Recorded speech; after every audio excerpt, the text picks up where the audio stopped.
உலகெங்கிலும் நடக்கும் முக்கிய நிகழ்வுகளை குறுஞ்செய்தி வடிவத்தில் தெரிந்து கொள்ள ஆதன் செயலியை டவுன்லோட் செய்யுங்கள். ஆதன் செயலியை டவுன்லோட் செய்ய டிஸ்கிரிப்ஷனில் உள்ள லிங்கை கிளிக் செய்யவும். ஆதன் ஆன்மீகம் நேயர்களுக்கு வணக்கம். நான் லதா சுப்பிரமணியம்.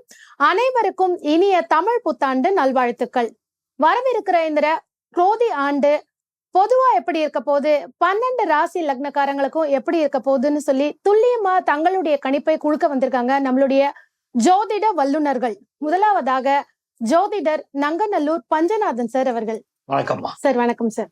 வணக்கம் நேயர்களே. அடுத்ததாக தெய்வீக ஜோதிடர் ஏஆர் பாலகிருஷ்ண ரெட்டி அவர்கள். சார் வணக்கம் சார். அடுத்ததாக ஜோதிடர் பெருங்குளம் ராமகிருஷ்ணன் சார் அவர்கள்.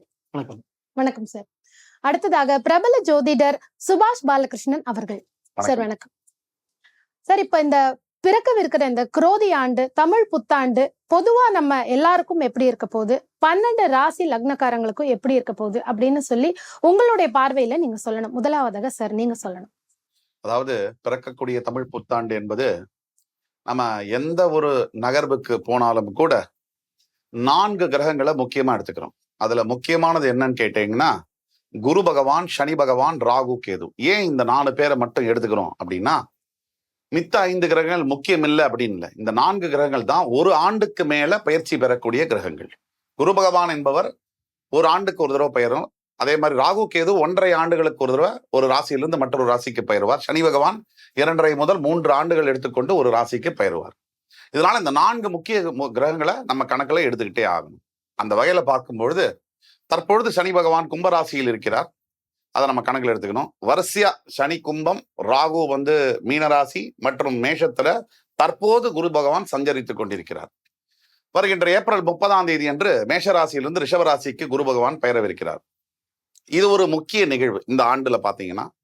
அதற்கு பிறகு பாத்தீங்கன்னா சனி பகவான் ஒரு ஜூன் முதல் நவம்பர் வரை வக்ரகதியாகி நிவர்த்தியாகவும் ஆகுவார். ஸோ இந்த 2 மூமெண்ட்டை நம்ம முக்கியமா எடுத்துக்கணும். இந்த பிளானட் மூமெண்ட்ஸ் தான் நமக்கு பலன்களை எடுத்து சொல்லக்கூடியவை. மித்த கிரகங்கள், அதாவது 5 கிரகங்கள், அந்த கிரகங்கள்லாம் வேகமா நகரக்கூடிய கிரகங்கள், மாறிக்கொண்டே இருப்பார்கள். ஸோ இதை மொத்தமா எடுத்துட்டோம்னா மேஷராசி, அந்த மேஷராசியை நம்ம எடுத்துட்டோம்னா பொதுவா மேஷம் முதல் மீனராசி வரை 11ஆம் இடத்துல சனி சஞ்சரிப்பதனால் பொதுவாக ரியல் எஸ்டேட் துறை போன்ற துறையில் இருப்பவர்கள் மற்றும் அரசியல் துறையில் இருப்பவர்கள், அரசியல் நம்ம தெரியும், பாராளுமன்ற தேர்தலை எதிர்நோக்கி உள்ள இந்த சமயத்துல மிக முக்கிய மாற்றங்கள் நிகழும்.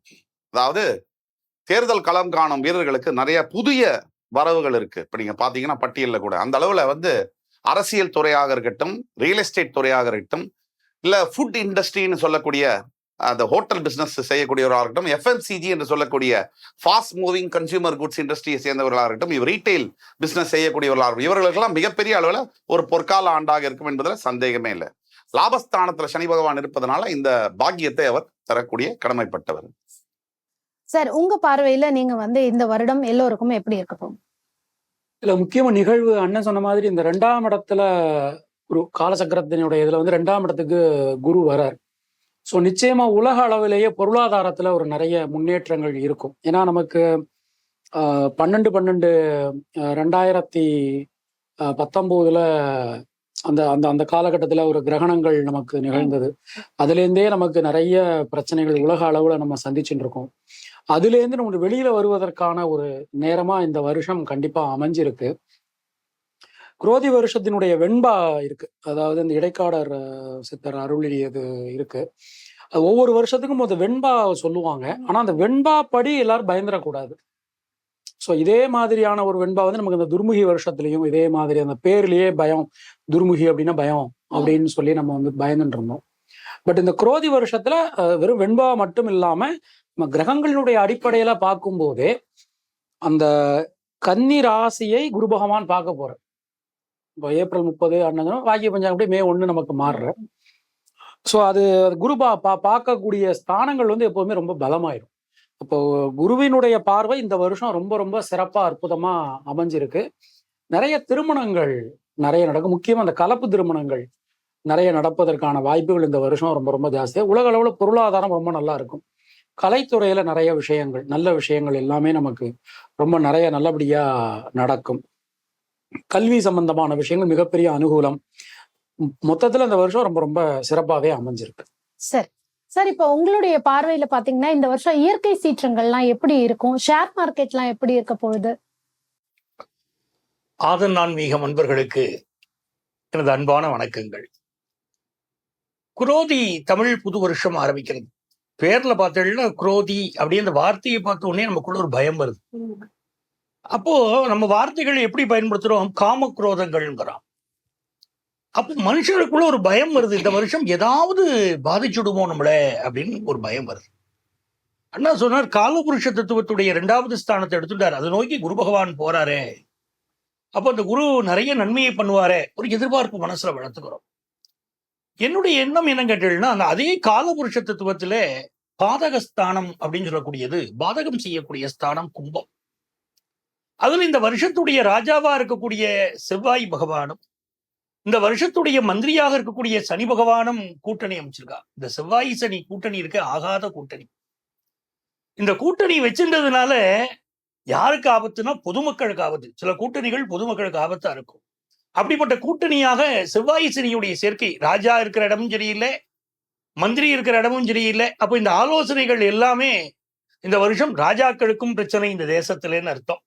ஆளக்கூடியவாளுக்கெல்லாம் பல சிக்கல்கள் வரும், பல மாற்றங்கள் வரும். அப்போ அரசியல்வாதிகளும் சில கண்டாதி கண்டங்களை சந்திக்க வேண்டிய அவசியம் வரும்.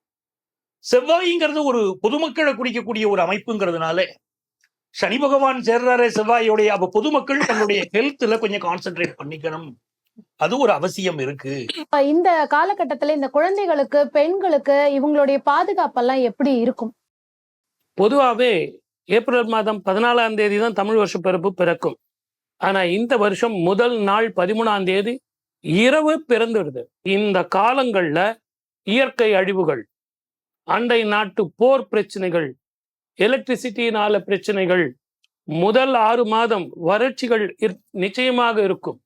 குடிக்கிறதுக்கு தண்ணி பிரச்சனை வரத்தான் செய்யும். அதே மாதிரி 2வது 6 மாதம் மழை வெள்ளம் இருக்கத்தான் செய்யும்.